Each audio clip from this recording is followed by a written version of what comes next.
It is an honor to be with you all today. My name is Seena Saiedian, and I am a student at UC Berkeley.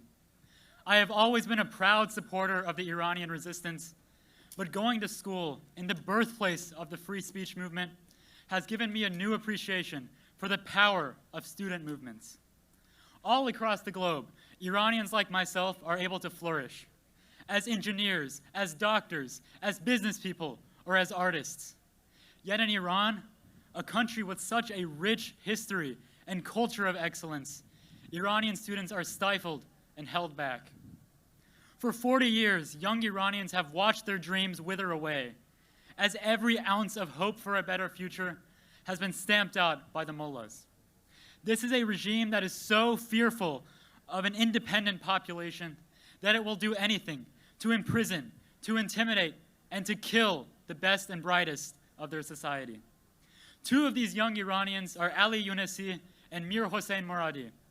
They are award-winning students who are currently being detained at the notorious Evin prison for thought crimes. And now, faced with rampant inflation, unemployment, and despair, Iran's mullahs are desperate for someone to blame. And who do they blame? They blame the United States.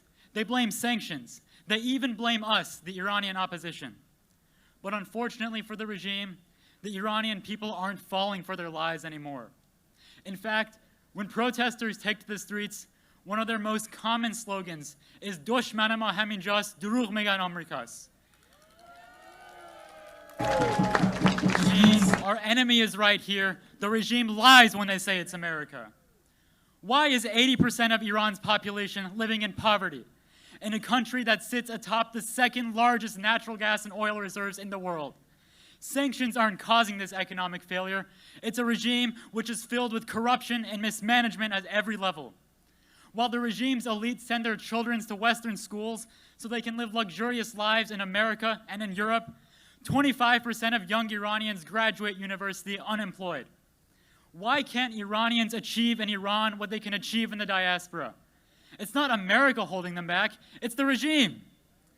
And how come this regime can afford to spend $20 billion helping Bashar al-Assad slaughter the Syrian people, while millions of Iranians in Khuzestan, in Baluchistan, in Kurdistan, and elsewhere are living in slums with no running water and no electricity? Look, Iran is a wealthy nation with the potential to be one of the most prosperous and modern societies in the world. But the corrupt and murderous mullahs would rather line the pockets of their terrorist proxies than invest in their own people. So when we're talking about the uprisings in Iran, let's be very clear. The sole party responsible for Iran's suffering is the regime and the regime alone. For 40 years, the world has been sold a lie of reform and moderation. But instead of reforming its behavior, the regime has only gotten more repressive and more brutal. And now, they've elected the butcher Ibrahim Raisi, who in 1988 oversaw the death commissions that resulted in the slaughter of 30,000 political prisoners. Many of these victims, whose images we see here today, were young students like myself, whose sole crime was speaking out for basic human rights. And we all remember 2 years ago in November of 2019, when peaceful protesters demanded freedom and democracy in the largest nationwide uprising since the revolution. The regime's response to this was to indiscriminately gun down 1,500 unarmed Iranians in the streets. And 2 months after that, the IRGC shot not one, but 2 missiles at a Ukrainian passenger plane, killing all 176 people on board. So a regime that will act with such unconscionable brutality cannot be salvaged and cannot be reformed. So what can be done? Well, first and foremost, the United States must clearly and unequivocally recognize the people's right to overthrow their dictatorship and establish a democratic, a secular, and a non-nuclear republic. This means bringing Ibrahim Raisi to justice and international courts for his ongoing crimes against humanity. It means vocally supporting protesters when they risk life and limb calling for an end to the regime. It means ensuring unrestricted internet access so that protesters can organize and communicate with the world when the regime blacks out the country. and it means drawing a red line on state violence and making it clear if the regime's thugs fire a single bullet on peaceful protesters, all negotiations, all diplomacy, and all sanctions relief is off the table. And now I want to finish with this one last remark. The world remembers the brave dissidents who fought to bring an end to tyranny in places like South Africa, like the Soviet Union, or like Nazi Germany.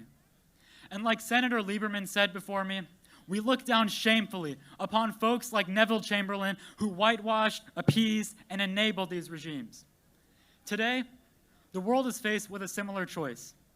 A choice between standing with the Iranian people and their organized resistance or continuing to pursue diplomacy and nuclear deals with a murderer like Raisi while the people's blood spills in the streets.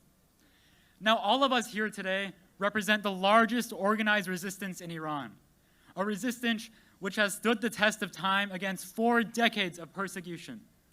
And it's time for the leaders of the free world to make a decision. Do you want to be remembered for standing with Iranians in their moment of uprising, or do you want to be remembered for extending a lifeline to one of the most brutal, murderous dictatorships in our history? So when protesters are pouring out demanding freedom and democracy, the international community must take a stand to be on the right side of history and help see through once and for all a free, a democratic, and a secular Iran. Thank you.